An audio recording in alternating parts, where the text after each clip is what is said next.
As this is a broken bat grounder. Bat goes flying into the seats. The ball goes to second, and Pedroia throws out Laurie. 2 down. Going to have a little bit of a delay here at Fenway Park as a fan had been struck by the broken bat that went into the crowd last inning, and they're going to take the fan through the field, it looks like here, as they have opened the gate behind the home plate area. Friday's injury at Fenway Park is simply the latest at a major league park. Fans injured by either shattered bats or foul balls. The numbers indicate it's happening not infrequently. The images are jarring, and the dangers for those fans who sit down close to the plate are ever present. I just was like, I went down and I thought, in my head I'm thinking, oh my God, I think a ball just hit me. I had no clue it was a bat though.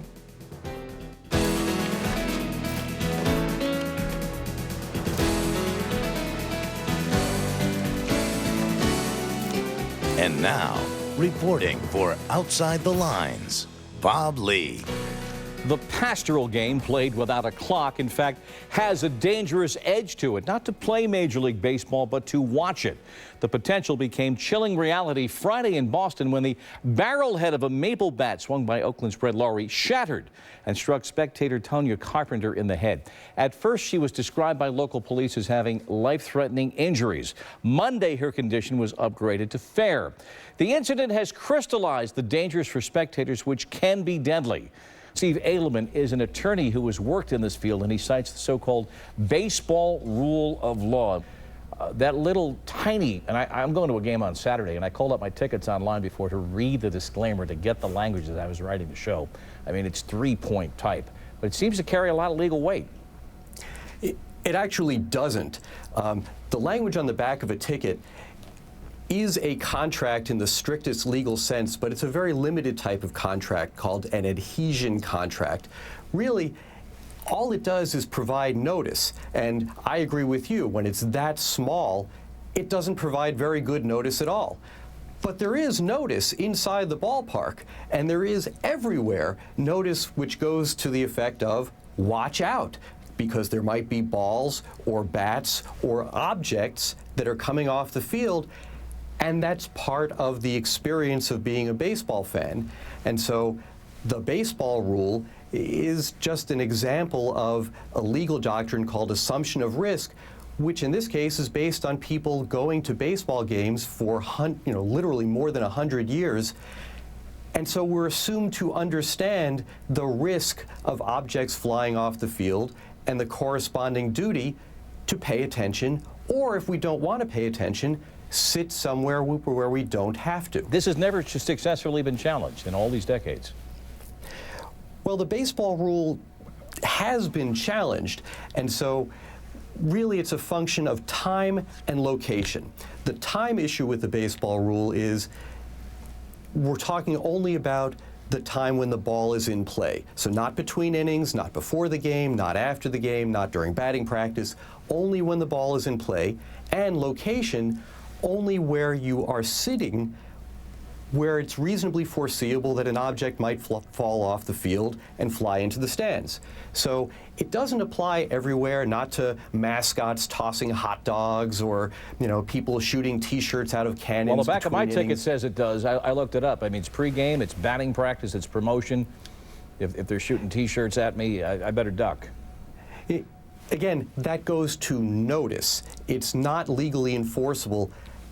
But the baseball rule has this very narrow definition. If it's during the game, while the ball is in play, and if you are seated so close that it's reasonably foreseeable that a ball or a piece of bat could fly into the stands to your location, your legal duty pursuant to this long-standing baseball rule is watch out, and if you choose not to watch out, or for whatever reason you can't watch out, sit someplace either behind the screen or farther away from the field of play. All right, Monty Hosky, I know that you elected to initially not to sue, but you had conversations with the Royals. What were those conversations like? What did you want, and what did the Royals say? Well, the conversations actually took place between my attorney and I assume their attorneys, but the only thing we requested was was help with the financial aspects of it. Obviously, 4 days in the intensive care unit, plus repeated follow-ups and CAT scans and this, that, and the other, amounted to a rather large hospital bill and medical bills. And the only thing we requested out of the Royals was some compensation to help with the medical bills. So, and that was, I believe my attorneys sent letters 3 different times, and all 3 times they were told that the Royals nor Major League Baseball would take any responsibility for it. So basically, you or your insurance assumed all the costs? Yes, correct. Steve, is that the way legally it should have shaken down?